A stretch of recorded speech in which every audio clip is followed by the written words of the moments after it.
तोरा मम्मी पर जाके अटकल छो, तोरा मम्मी पर जाके अटकल छो, तोरा मम्मी पर जाके अटकल छो, अटकल छो, जाके अटकल छो। हमरा पापा के सुन के दिल तोरा मम्मी पर जाके अटकल छो, मम्मी पर जाके अटकल छो। हमरा पापा के सुन के दिल तोरा मम्मी पर जाके अटकल छो। देहा से देखने छलखिन देहा से देखने छलखिन ओहिए से मनमा भटकल छो। हमरा पापा के सुन के दिल तोरा मम्मी पर जाके अटकल छो, मम्मी पर जाके अटकल छो। हमरा चाचा के सुन के दिल तोरा चाची पर जाके अटकल छो।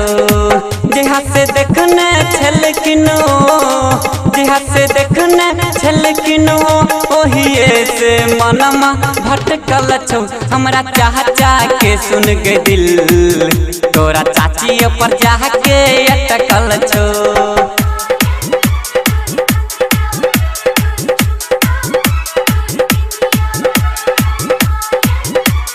Presented by Nancy Films and Music, Gandhran Chowk। होठ के लाली गाल गुलाबी देख के मनमा भटक छो।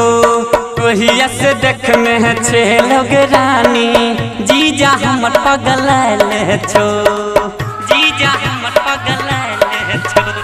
होठ के लाली गाल गुलाबी देख के मनमा लागल छो। जहिया से देखने छे लोग जीजा उह पगलाल छो। तोहर लाली लाली होठवा के तोहर लाली लाली होठवा के तोहनाग के चुसने छो। हमरा भैया के सुन के दिल तोरा दीदी पर जाके अटकल छो। हमरा भैया के सुन के दिल तोरा दीदी पर जाके अटकल छो।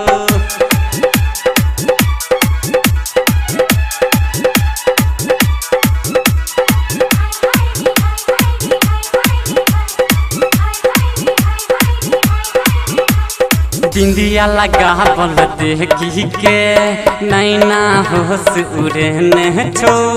तोरे चक्कर में मौसा हमर तोरे मौसी के पटेन छो, तोरे मौसी के पटेन छो। बिंदिया लगावल देखी के नैना होश उड़ने छो।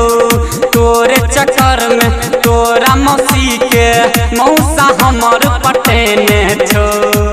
गाना लिख चकला सवा गे गाना लिख चकला सवा गे गाबै छो। दुलार पर समिया गई डीजे स्वामी के गे नैना तोरा सखी पर जाके अटकल छो। बाबा गाथ नाथ के नैना तोरा नानी पर जाके अटकल छो। Presented by Nancy Films and Music, Gandhran Chowk।